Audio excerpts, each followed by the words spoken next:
Hmm.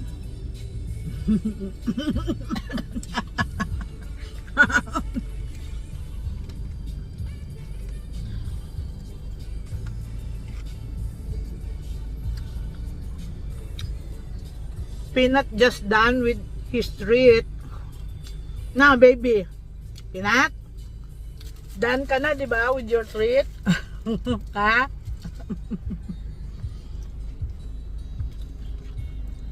Namiss ko to. Ito yung mga panahon na hanggang drive-thru lang kami kasi hindi kami makalabas nang hindi kasama si Batute.